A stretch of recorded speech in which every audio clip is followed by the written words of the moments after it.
Welcome to Global Dispatches, a podcast for the foreign policy and global development communities and anyone who wants a deeper understanding of what is driving events in the world today. I'm your host, Mark Leon Goldberg, editor of UN Dispatch. Enjoy the show. The likelihood that Russia will invade Ukraine seems to be growing by the day. We are hearing increasingly alarming rhetoric from senior Biden administration officials warning that an attack may be imminent. Just a day before I am recording this, White House spokesperson Jen Psaki said, quote, "We are at a stage where Russia could at any point launch an attack in Ukraine." So should Russia indeed attack Ukraine, how should the United States and Europe respond? Joining me to take on that question and more are four excellent speakers. I'm joined by Andrew Weiss of the Carnegie Endowment, Nina Jankowicz of the Woodrow Wilson Center, Jim Goldgeier of Stanford Center for International Security and Cooperation, and Melinda Herring of the Atlantic Council. We recorded our conversation live on Twitter Spaces. The first 30 minutes or so feature my questions for Andrew, Nina, and Jim, after which Melinda Herring joins the conversation, offers some analysis, and very helpfully answers questions from listeners. Unlike conventional episodes, I've done a bit of editing to help condense down the conversation to a size that is more in line with my conventional podcast episodes. The entire space ran for like an hour, 45 minutes, the vast majority of which being questions and comments from the audience. But again, I've narrowed that down. And that's also the reason for the somewhat abrupt ending you'll hear at the conclusion of Melinda Herring's remarks. So huge thank you to our four speakers, and Andrew Weiss of the Carnegie Endowment is going to kick us off. Then Andrew, I wanted to start with you. First, can you briefly introduce yourself so folks can hear your voice? Hi there, Mark. It's Andrew Weiss. I'm Vice President for Studies at the Carnegie Endowment in Washington, D.C. Thanks, Andrew. So, Andrew, what has been happening on the Russian side of things, militarily and politically, these last few days that is provoking such deep concern in D.C. right now? So I think it's important for people to back up a little bit beyond the events the last couple of days and look at what's happening in Ukraine, as we've written in a recent paper, as the single biggest piece of unfinished business for Putin's long tenure as Russia's leader. And so for him, the idea of Ukraine today isn't so much that it is a threat. It's more this, what they've described in Russian about the absorption, osvoyение in Russian, of Ukraine into the West, and the possibility that over time, the amount of money the West is providing to Ukraine for modernizing its military, intelligence, cyber, and political subversion capabilities, over time, that's going to be a threat to Russian national security.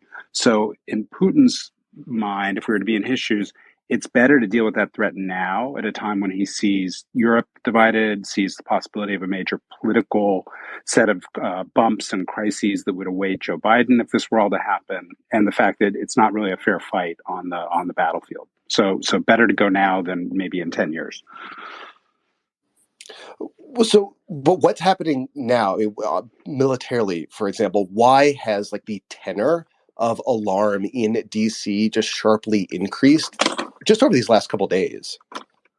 Russia's put in place the forces that it would need to conduct a serious military operation against Ukraine. And what that operation will entail, we'll all find out at the same time.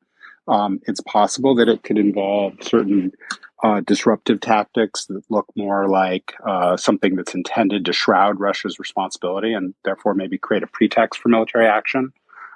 There's possibility of steps to provoke the Ukrainians into a reaction, and that would again give the Russians pretext, or it could look like just a full-scale invasion.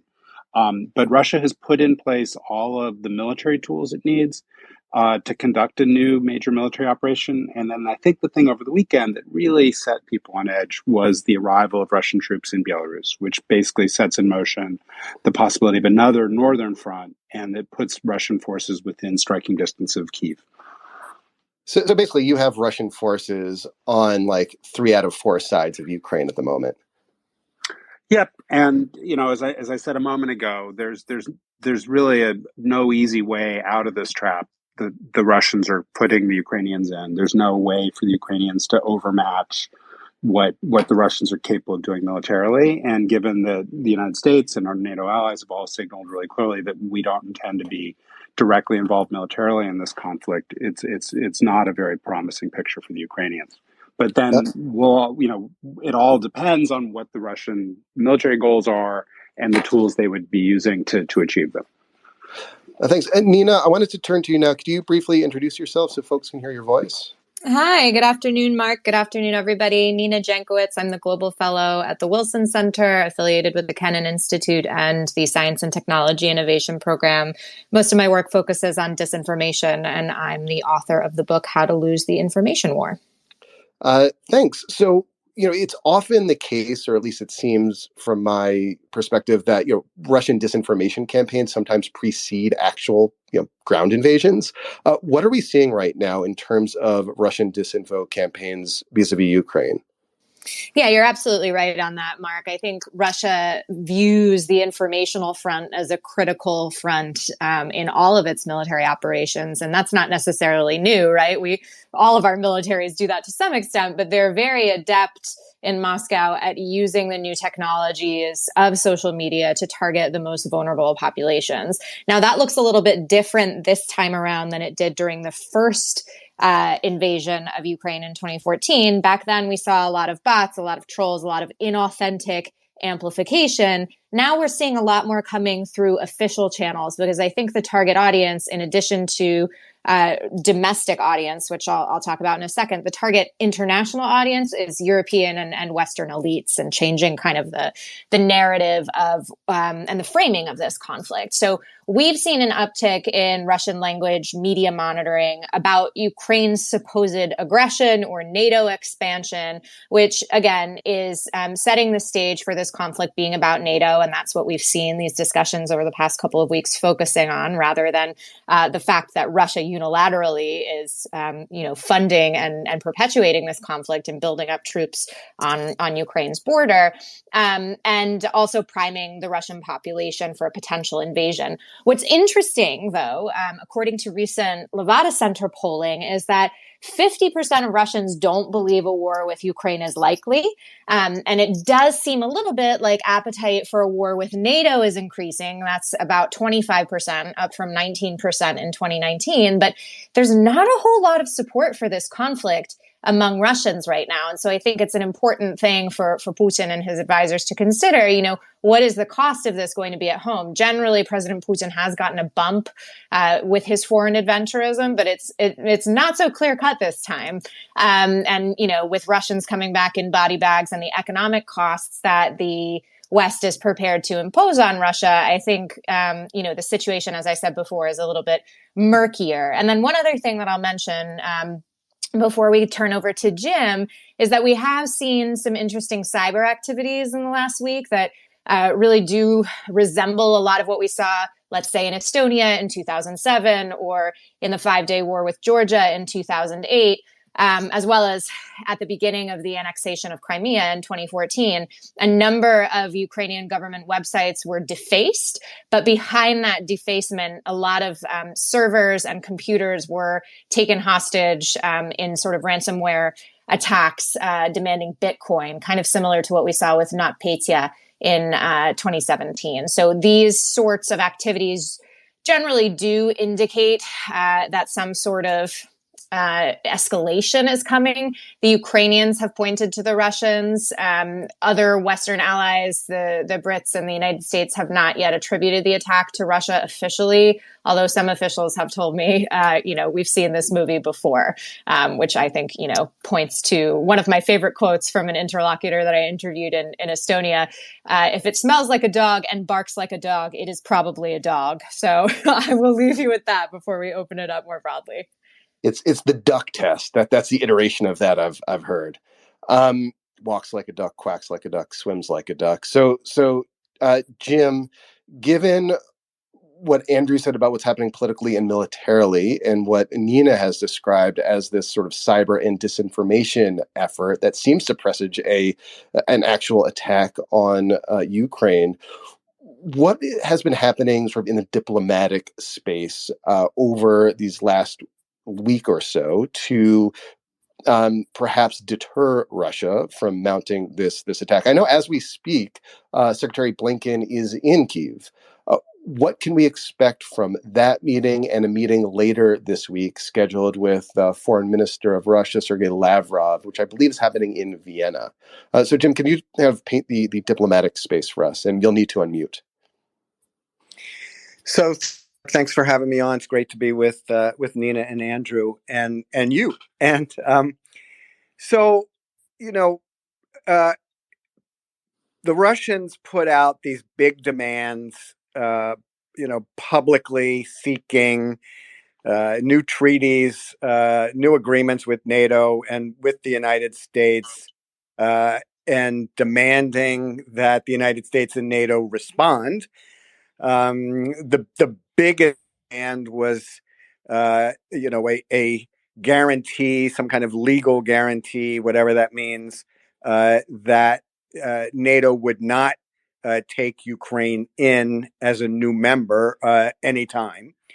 And there were also other demands as well with respect to deployments of missiles and other military assets. And so what we saw last week was a series of meetings. The U.S. and within the context of their strategic stability talks, NATO and Russia had a meeting, and then there was a meeting of the Organization for Security and Cooperation in Europe, the OSCE. Russians were rather dismissive of the talks. The United States is trying to keep the the diplomacy going, and you have, as you mentioned, Secretary Blinken's in Europe, in Ukraine. I believe he'll be in Berlin, and then he's meeting with Foreign Minister Lavrov. The German Foreign Minister also met with Lavrov yesterday. The big question is sort of, are these maximalist demands that Putin has put out that he knows NATO will not agree to? There's not going to be a NATO agreement that it will forswear ever taking Ukraine. That's just not the way NATO works. The original NATO treaty is open to any European state that can meet the criteria of the alliance and contribute to alliance security. Everyone knows that Ukraine is not on a path to membership. There's no way it's coming in anytime in the foreseeable future as a member of NATO. But NATO's not going to formally close the door. The open door is part and parcel of of NATO's existence. And so did Putin put that out there and demand a public response from the US and NATO because he knows it's going to be rejected and then that's a pretext? Or is it out there in the hopes that there are other things that can be negotiated? And the United States is perfectly willing to negotiate on issues like missile deployments, on scope and scale of military exercises, and on other confidence building measures to account the security interests of NATO members, of Ukraine, and of Russia. That's something the United States and its NATO allies are willing to do. And the question is Putin willing to have those kinds of conversations? Or is he insisting on something that is simply not there for him to get? So, as Blinken and Lavrov meet later this week, is there, in the realm of possibility, like a face-saving diplomatic out for Russia at this point, given that they've already made this maximalist demand that Ukraine never be permitted to enter NATO? Well, so I guess the question is there diplomatic language? Given that Ukraine is not coming in for the foreseeable future, but NATO's not going to be willing to say never, is there language that can be agreed upon that makes it clear that there's some kind of moratorium, whether NATO sort of agrees to that, whether Ukraine asks for that in return for for something from Russia in terms of security guarantees. I mean, given that they're not coming in anytime, presumably for the rest of Putin's presidency, and but NATO's not willing to say never. There's some kind of diplomatic language that can be found. It seems like there could be, if the Russians were willing to negotiate on what that language would be. So, Andrew, I wanted to turn back to you and ask you what suite of policy options are the Biden administration weighing right now? I mean, we've heard, for example, Blinken and others warn of like very serious consequences. I don't know what exactly like the nomenclature were, but it's like, a serious response, a mega response of some sort. What are policy options, to your knowledge, that the Biden administration is currently weighing? So the administration right now is looking at what the Russians are doing and basically, like everyone else, waiting. And they keep saying it's all up to Putin. What they're hoping is that by calling attention to Russia's actions, the Russians are going to have to struggle to explain what they're doing. And so far, the Russians have not been able to do that. They've pointed to phantom threats, and they claim that their military activities are just normal exercises. None of that is convincing. In the meanwhile, the administration is trying to build maximum unity with European partners on a series of sanctions that could be imposed depending on what Russia does. That's great, but we've seen plenty of sanctions since 2014. So the bar for sanctions to really shift Russia's strategic calculus here has to be set pretty high. At the moment, I think there's reluctance and division in Europe, particularly coming from the Germans, about how much pain to impose. And all of this is happening against the backdrop of concerns about the health of the global economy amid inflationary pressures and a very real energy crisis in Europe. Given Russia's central role as one of the key energy suppliers to Europe, there's going to be a lot of reticence, particularly from the Germans and other major economies, about imposing sanctions that might somehow trigger a Russian supply interruption, where the Russians hold European gas supplies at risk or throttle them, as there's evidence they've been doing.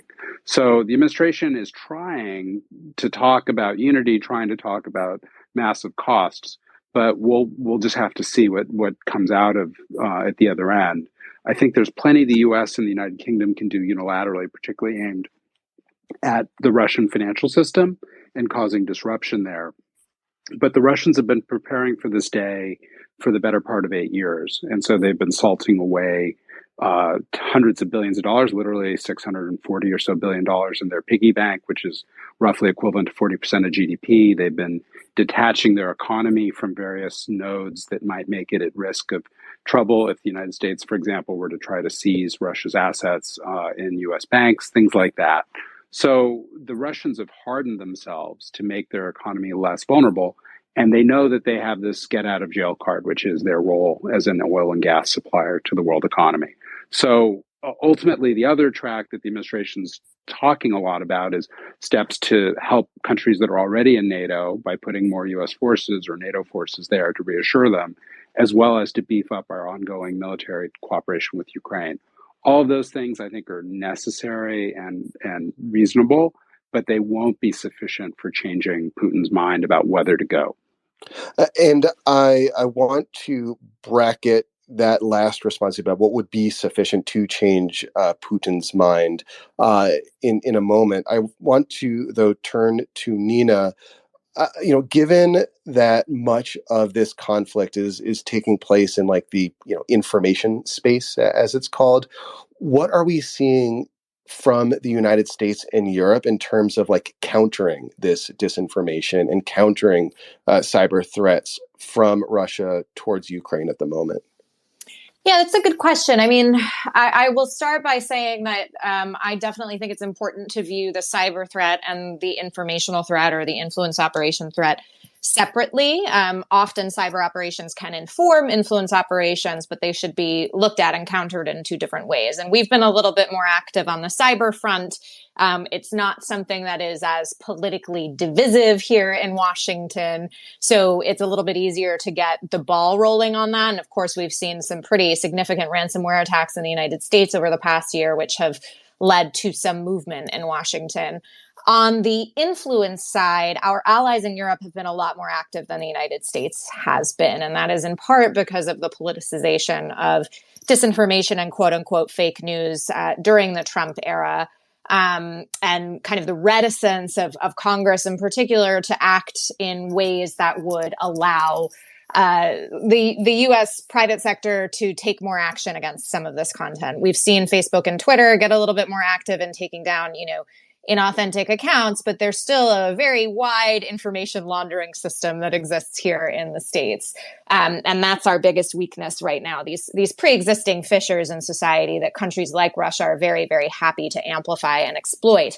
In Europe, the UK has done a really good job, I think, in countering disinformation. They have made their national security doctrine based on this fusion doctrine, which brings in folks from across government, not just informational comms folks, but folks who are focused on foreign policy, folks that are focused on the financial sector, or even, their scientists working on things like poisonings. If you look at the Skripal poisoning in 2018, to really debunk and set a really, I would say, compelling counter narrative to what Russia is doing. So to use Skripal as an example, in 2018, when that happened, there was a lot of communication from various organs of the British government talking about all of the contradictory and ridiculous narratives that Russian officials and Russian media were putting out as to how the whole poisoning happened. And that kind of really depressed the logic of Russia, or the purported logic of Russia in the public's mind. So they've been doing a good job. And then, I think there's just a lot more appetite politically to do counter-influence activities, to invest in things like resilience building in local populations. And what we've been seeing here in the United States in the last couple of weeks, to my dismay, has been a lot of, well, we should give Russia a taste of its own medicine and fight fire with fire. And I think that is really dangerous thinking. One of the best things we have on our side is the moral high ground, which we've ceded a lot of over the past couple of years, right? I don't think we should willingly give that away by creating these sort of false operations, by parading as, Russians on the internet, the way that Russia has paraded as Americans, by attempting to influence political processes and things like that. We should be responding with truth, be responding with, investigative journalism, uncovering the ways that Putin and his cronies have stolen money from the Russian people. All of that is going to be a lot more powerful than any, hackneyed, really poorly put together meme that we can put on the internet. I mean, that seems to be like a worthwhile long-term strategy, but in the near term, tomorrow, Russia may well start to send troops over the Belarusian Ukraine border, over the eastern border. Jim, Andrew sort of ended his remarks by saying that essentially the suite of policy options available to the Biden administration and to Europe right now are generally insufficient to dissuade Russia, Putin, from mounting this invasion. And as Nina articulated, like the long game is a long game. Like tomorrow, as I said, Russia could invade. What can or should the United States do should Russia tomorrow send troops over the border? Well, I mean, I think the United States and its NATO allies are then just going to be put in a position where they're basically sort of doing some version of the containment policy that we had during the Cold War, where we're trying to shore up NATO allies, also, providing more military assistance to Ukraine so that it can defend itself as best it can, which obviously is it's going to be very difficult for them to do that in the face of a Russian military assault. And as Andrew pointed out, I mean, there will be additional sanctions put on, Putin presumably has already priced that in. So if he decides to go, he will already have priced in the expectation of additional sanctions. So the options aren't great. And just getting back to the whole diplomacy side, which I think the U.S. has done pretty well in recent weeks. If this was just a discussion about European security, I think there would be things available to have a conversation that could continue and could address security concerns on all sides. But if this is about Putin wanting to bring Ukraine into the fold and ending the possibility of it functioning as an successful independent country, if he wants regime change in Ukraine, if it's really about those things internal to Ukraine and Russia's relationship with Ukraine, then there's not a lot that the United States can do. And so the question is that the driver? Or is there some possibility that he really does want to have a serious conversation on European security? Yeah. I guess maybe one question for Nina and Andrew, that sort of diplomatic nuclear option would be what, like SWIFT banking sanctions against Russia. Is that plausible? Nina, or I don't know if you're following this, Andrew, I don't know if you're following this, but the idea to essentially, use America's control over the international banking systems through SWIFT to shut Russia out from the system. Yeah, to my knowledge, the Biden administration has taken SWIFT sanctions off the table. But there are a lot of folks, and I would be interested to hear Andrew's opinion on this as well, who focus on, kleptocracy and anti-corruption measures that say directed sanctions at particular Russian banks as well as high-level Russian officials might be more effective in the long term. Again, whether they're enough to shift Putin's calculus, only Putin can answer. Andrew, I mean, is SWIFT off the table, as Nina suggested? And more broadly, if indeed Russia invades Ukraine tomorrow, how should the U.S. and Europe respond? What would be an optimal policy option? There's all this fixation on silver bullets, and SWIFT has become one of those big silver bullets. The other one is the Nord Stream 2 natural gas pipeline between Russia and Germany. And so there's a lot of myth making about these steps. SWIFT is just for people who haven't focused on how the international payment system works, it's a messaging service. It's not the mechanism by which a Russian bank accesses dollars or actually settles a transaction with a counterparty. It's a way of communicating the details of a transaction. And it's been used as a pressure point against smaller economies like Iran. So there's precedent for doing it. But the idea that you could somehow, nido presto, detach Russia from the global economy with that single tool is misplaced. And that, on the day it happens, there would be some disruption. But within a very short period of time, there are other mechanisms, including a Chinese alternative system that Russia could sign up for, or they could just pull out the old fax machines and telex machines that they have in their closets to conduct various types of commercial operations. The challenge for the Biden administration is actually getting harder as the course of this taping of your podcast, Mark, unfolds. There's a story that just appeared in the Financial Times website. You dropped off. Europeans basically need. Hi, can you hear me?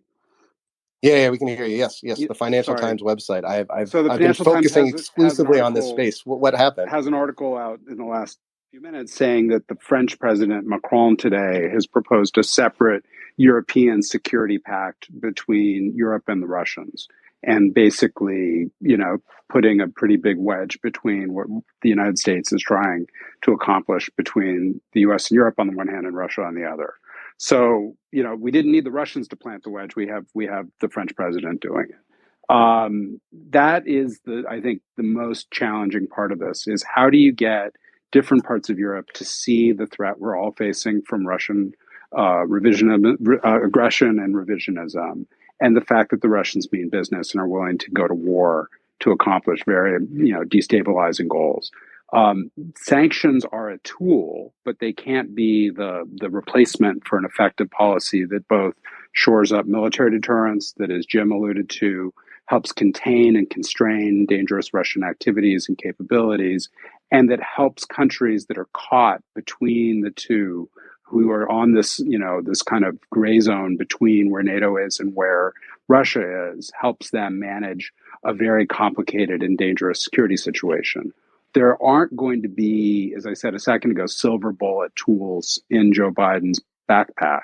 What he's going to be dealing with is a question of sort of less bad tools and less bad outcomes as he manages through this problem. And then the final part of this, which is, I think, not getting enough attention, are the domestic political ramifications. And will a war in Ukraine trigger the kind of political partisan theater that we saw after the U.S. withdrawal from Afghanistan? I'm not a U.S. politics person, but something tells me that there will be a serious domestic component to all of this. Thank you. And Nina and Jim, in our final minute, are there any particular events or inflection points that will suggest to you in the coming days how this situation will unfold? Except, of course, Russia actually sending troops over the border. Is there any other sort of signals that you'll be looking towards that will suggest to you how this situation may unfold? And Nina, I'll start with you.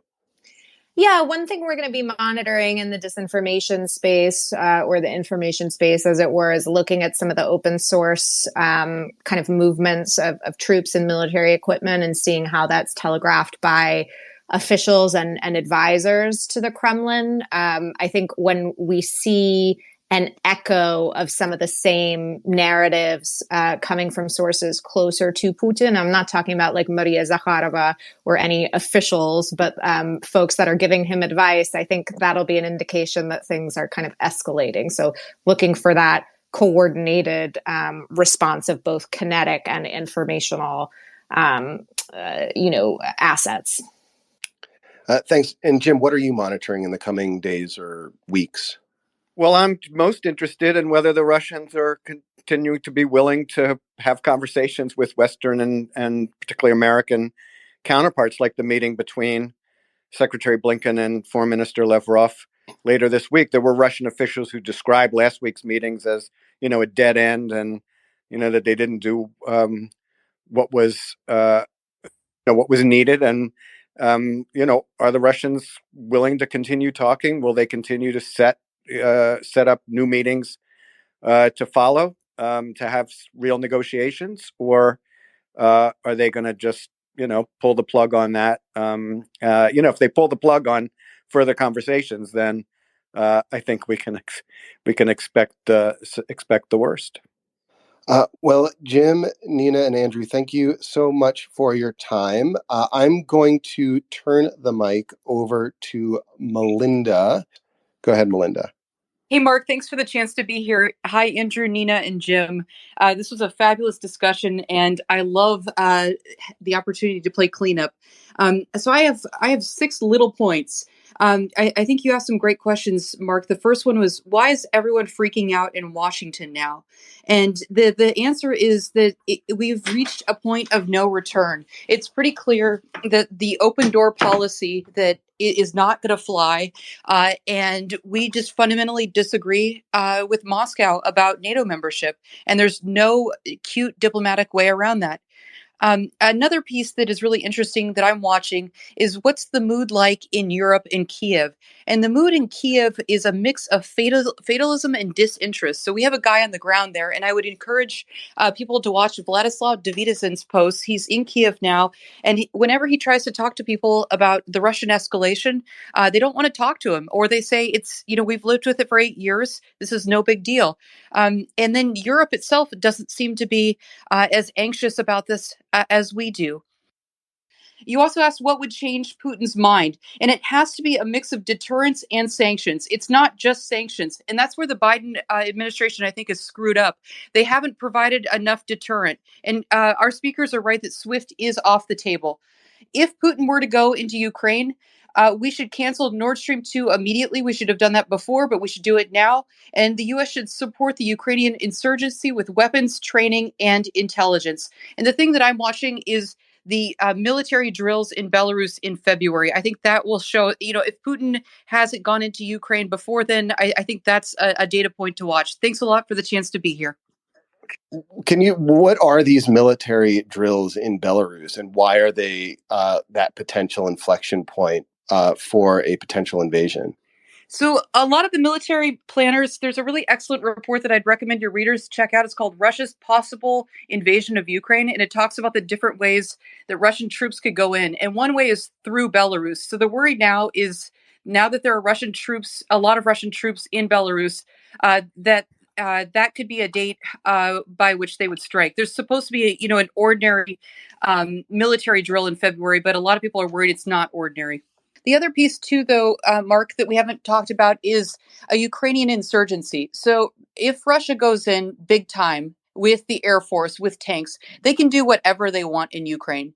They can take Ukraine very quickly. They cannot hold Ukraine very quickly. So this is one of the big issues that a lot of analysts are looking at, is how deep would the insurgency run? There's some new polling that's very interesting. It says that only 9% of Ukrainians would go abroad.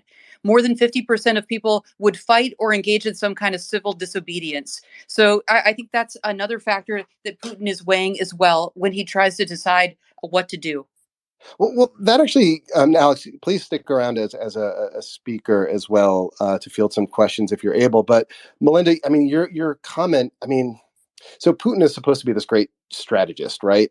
Yet recent history has demonstrated that invading and occupying a foreign country tends to not end well. So it's like the end game here of Putin. I guess that he's trying to bully the West. I get that he has these like ideological aspirations of greater Russia and to, fold Ukraine into his sphere of influence. But like when push comes to shove, it seems like it's going to be, very difficult to occupy Ukraine with Russian troops. Not difficult, impossible. You have to remember, this is year 8 of the war, and Ukrainians know how to fight and they know how to resist. If you look at the history of Ukraine, I don't think Putin can take the whole country. I think he could go to the Dnieper. It's the river that splits Kiev, but then past the Dnieper, partly as a result of history and geography, the landscape gets more mountainous, and there's just a very strong sense of identity, and there would be an enormous insurgency. So he knows he has these limitations. Another piece, though, and I'd be curious to hear what Alex has to say, is Ukraine has changed a lot since the Euromaidan in 2014. And I don't think Moscow really understands modern Ukraine very well. So I think there is a possibility that Moscow will miscalculate and they'll screw up. They'll assume that there's greater support for Moscow because there was in the past, but there's been a massive change in Ukraine. This new sense of identity that transcends East-West, transcends language, and it transcends religious identity as well. All right. Thank you all for listening. Thank you to our 4 speakers. And unfortunately, it doesn't look like this issue is going away anytime soon. I will return and revisit this crisis as it unfolds in the coming weeks for sure.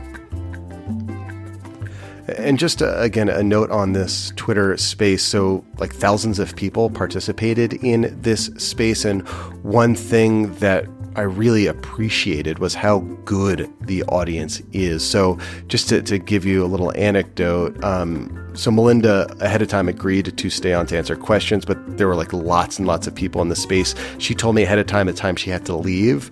Other people in the space who are also Ukraine-Russia experts affiliated with think tanks and journalism outlets stepped up and started to field questions as well. Again, just drives home how wonderful the audience is that is congregated around this podcast and around now the Twitter space. This is an audience of foreign affairs professionals, and just thank you so much for tuning in and staying with this podcast for so long.